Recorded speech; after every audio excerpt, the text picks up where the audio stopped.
Welcome to the 2025 $500,000 Bainbridge 5-Star Grand Prix at Wellington International. It was a spectacular competition, including the best show jumping riders and horses in the sport. Many international Olympic riders and qualified hopefuls challenged each other for prestige and purse money with an eye on future Olympic team selections. The audience was overflowing, and the action was exceptional and the environment was electric. Wellington International President Michael Stone shared his thoughts on the success of the night's impending contest.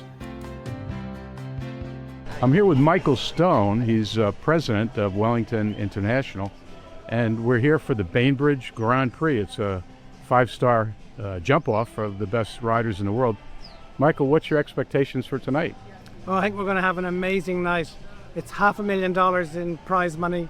We have the best riders in the world. The world number one is here. It's going to be spectacular, and the crowds are streaming in, so we're really looking forward to it. I was here for your Fidelity Grand Prix, and it was standing room only. It was amazing. Are you expecting the same thing tonight? Same thing again. It's growing every week. It's fantastic. I'm here with Danielle Woman. Apologize for the background noise, but we're through the first 20 of 40 horses in the jump-off. World caliber riders, and Danielle herself was a former Olympian. So why don't you tell me a little bit about your background briefly, and then just what do you think is going to happen in the second half of the show tonight and into the finals? Yeah, so I was a former rider, went to the Olympics in Tokyo, so I've jumped all these 5-star classes, so I kind of know what it takes to ride out there and get it done, and we've seen 20 jump in the class so far. It's clearly a very challenging course. Some of the best horse and rider combinations in the world have not been clean. So, it'll be interesting to see in the second half what happens. We've already seen some of the best pairs that are in the entire field. So I don't know how many more we're going to see clear, definitely a few more. But it's been a very exciting class, and I'm sure we're going to see some more excitement coming up because it is tough out there tonight. Now, the winner of the Paris Olympics, gold medalist, he got a fault. He did. He got 2 faults, actually. So he struggled, and McLean Ward also had 1 down, so actually 2 down. So it's definitely difficult out there. It's very tall. The verticals are tall. The obsters are wide. A lot of challenging questions. It starts kind of open, and then a lot of shorter lines as it comes. And the open water has been a big question all night, depending on if people do 6 or 7. So that's definitely been the hardest part so far. What's the tallest jump out there? I know it's measured in meters. Give me the closest thing in feet, but I walked it before the event, and it's taller than many of the riders. It is. It's certainly taller than I am. I'm pretty short, but I think the tallest specs out there is over 1.60 m, maybe 162, even some of those verticals. But number 2 is tall. The avocado green vertical is very tall. And coming out of that last double, as well as the white skinny, and that white skinny has also been very challenging as people trying to make up time and coming in very tight back to that rollback. How do they pick the order of who goes first, etc., in the early eliminations? So there's a qualifier on Thursday, and it is reverse order of that qualifier. So the winner from that class will go last tonight. And there's an advantage going last, and because they get to see everyone, correct? Give me a little heads up on that. Yeah, sure. You always want to go late in the course because you will get to see other people ride, and you'll have a little bit of a plan, and maybe you walk one plan, and when you go early, you kind of just got to execute what you walk. But when you go late, you get to watch and maybe change your plan a little bit and adapt it to what will work best for your horse. So out of the first half, 4 out of the 20 have moved forward with clean rounds, and let's say we get another 4, just speculating because we're halfway here. That means 8. There'll be an advantage to being last there too, and how is that determined, the order? Again, the riders will come back in the same order as they originally jumped. So we'll see the first one who qualified will come back first, and so on. Again, so if you got a lucky draw from being good in the qualifier, you get to go later in the jump off. That'll be a big advantage. Again, you get to see track. You get to see where you need to shave time to beat people, and going last certainly does help. Well, if you want to hear more about what's going on in the 5-star level sport, check out Force Bites on YouTube on Tuesdays. Of the original 40 riders, only 8 were faultless and made it to the final jump-off. Emily Kanter from Belgium was 3rd rider up on her mount Portabella van de Fruitkorf. She rode faultlessly and with the shortest time making her the 2025 winner. Her ride was spectacular in every way.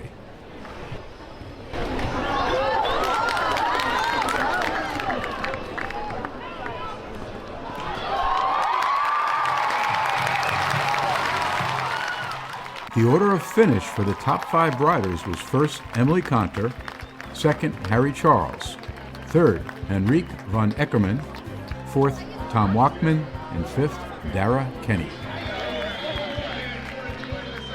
After her spectacular win, Emily Conter rode her horse Portobello into the arena to parade their win before the adoring crowd. Select guests of children from the audience were selected into the arena to view the award ceremony up close. The top 3 finishers were given their honors. First, Emily Conter, second, Harry Charles, and third, Henrique von Eckermann. The arena celebration was followed by a press conference with the top 3 finishing riders. It was hosted by Wellington International Press Secretary Lindsay Brock. Congratulations to all 3 of you. Emily, I'd like to start with you. This is your first 5-star win ever, and it took place here at Wellington International. Can you just tell us what you're feeling here right now? I am still in disbelief. I don't really believe it yet. It hasn't really sunk in yet. But yeah, super happy with my horse and my team for making this happen. Yes. And can you just speak to your partnership and your history with this horse? I've had this horse since she was 7 years old, so we've come a long way. We took it very slow in the beginning because I always know she was very special, and she's just amazing. There's no words for her. And today is also International Women's Day. Does that make this win a little sweeter? I know, I realized, someone told me that when I was in the prize, I mean, I knew it was International Women's Day, but it was, yeah, even nicer if a woman could win tonight than was really nice, yes.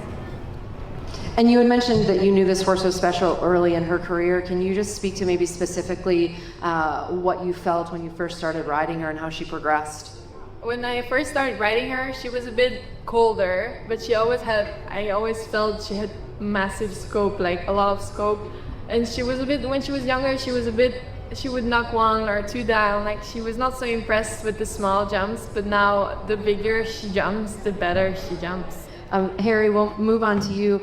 You spent the majority of the season here in Wellington this winter and seen the atmosphere that's created here on Saturday nights. What is it like to ride in that atmosphere here in Wellington? It's nearly as good as atmosphere as anywhere. I came here for the first time last year, just did 4 weeks. This is my first time spending a whole season here. 2 horses at the minute for the bigger stuff, and I kind of sat back and took my medicine a bit when it came to the 5 stars. This is the first one I got to jump, but walking in here, I'd really like they improved the lights this year, which is a great addition, and it's a great buzz. The horses, perk up a little bit from it. We as riders want to, give that bit extra. But it's a fantastic atmosphere and it's always good fun. And can you speak a little bit to your plan throughout the season and how you've been building to this 5-star and being on the podium? Yeah, I actually didn't plan on jumping Sherlock in too many of the bigger classes under lights. The last few months, he's still quite green with the lights, and it's not had the best rounds with him. So I kind of sat back the first few weeks and built up to this one as my first one with him. And he jumped it really good, better than it was if it was in the daytime. I thought the course builder did a great job, a great course. Water caused a few bit of problems. And I think you got a perfect amount of clears, and the jump off was one you couldn't just gallop full speed at every jump. It was one where you kind of had to break the rhythm a little bit. You had to go, stop, turn, and he played with the angles a little bit, like with that big Liverpool oxer. You had to go out a bit, get straight, and it was a good course, and I'm very, very happy with the second place. I'm very happy to be sat in this building. It's the first time. So. Henrik, we'll move on to you. You've been chasing a Saturday night podium finish all season, and can you just speak to maybe what came together for you and King Edward tonight? No, King Edward, I'm very, very good. 2 rounds. In the end, I have to say I was lucky that I was third and not fifth, because there were a few rates going in the end. I didn't get a good jump off. I was always on the brakes, but okay. Like Emily said, 1, 2, You want to go on the 9, you go really forward, risk but you fly out a bit. So I wanted to be a steady temp, but that's also waiting. And also so the combination, if you want to go 7, that's also going to be on the limit to fly in there. So there's also a waiting 8. And then to the last also, if you want to go on the 10, you really have to go. The 11 is waiting. So yeah, it was not, I didn't get a good rhythm in that jump off, but I'm happy he jumped fantastic, and I'm very happy with Emily. She did a fantastic job. For Henrik, we all know Kent is sort of on your heels for that #1 spot. How important is it to you to maintain that spot, and do you have a strategy sort of to do that? It's no strategy. It's just, if I win, I will stay in front. If I lose, he will stay in front. So no, I have actually, I never thought I would be that long. And now it changed a little bit with my horses and so on, and now this with King Edward, and for me it's only important, to bring him back where he was, and then the ranking have to come behind that. It will be a shift now. That's, I won the World Cup final every leg last year, so I will lose a lot of points, so that would be impossible almost to take. But that's okay, Kent. He brought up a good string of horses again, a fantastic and a great rider, and I'm happy to give it over to him.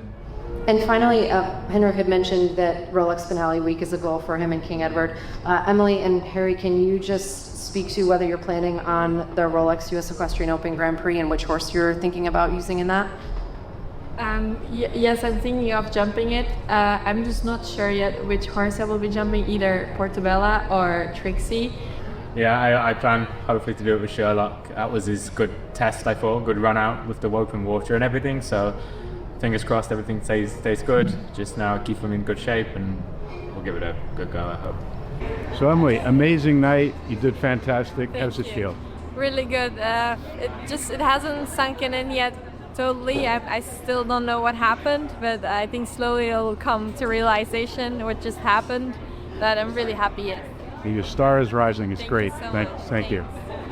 The 2025 Bainbridge Grand Prix at Wellington International was a spectacular event, and a great time was had by all attendants. Thanks to all contributors, and all rights are reserved by WhatsUp Media Productions. Please check out the full-length 13-minute video on our Horse Stock Talking Horses YouTube channel, which has more graphic details.